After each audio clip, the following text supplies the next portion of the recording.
સતત ત્રીજે દિવસે દાદાનો બુલડોઝર છે તે ફરી રહ્યું છે પાલનપુરમાં. આજે પણ કેટલાક દબાણો દૂર શું છે આજે કાર્યવાહી?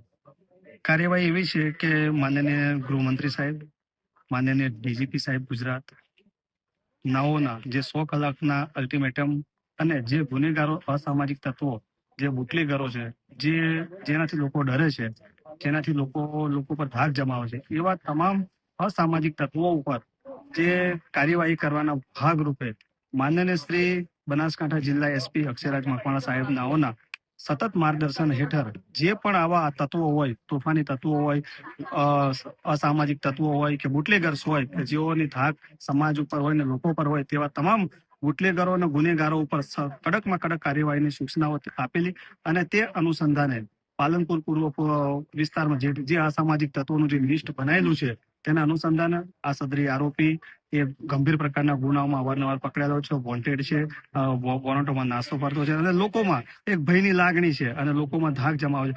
એવા એમની મિલકત જે ગેરકાયદેસર રીતે દબાણમાં છે એ દબાણ આજે દૂર કરવામાં આવેલું છે અને ગેરકાયદેસર પાણીના નળ કનેક્શન એ દૂર કરવામાં આવે છે અને આવી કાર્યવાહી બનાસકાંઠા જિલ્લામાં અને પૂર્વ પોલીસ સ્ટેશનમાં સતત ચાલુ રહેશે. કોઈ પણ ચમરબંધી હશે, કોઈ પણ અસામાજિક તત્વ હશે તેમને છોડવામાં નહીં આવે. અંદાજિત કેટલા લોકોનું લિસ્ટ બન્યું છે અને આજે કેટલા લોકો સામે કાર્યવાહી કરાઈ છે? અંદાજિત પૂર્વ પોલીસ સ્ટેશનમાંથી 24 લોકોનું લિસ્ટ બનાવવામાં આવેલું છે અને તેઓની તબક્કાવાર તપાસ થઈ રહેલી છે. ઇલેક્ટ્રિકની તપાસ થઈ રહેલી છે, ગેરકાયદેસર બાંધકામની તપાસ થઈ રહી. જેમ જેમ સામે આવશે ગેરકાયદેસર કોઈ પણ પ્રવૃત્તિ આવશે તેમ કાર્યવાહી કરવામાં આવશે.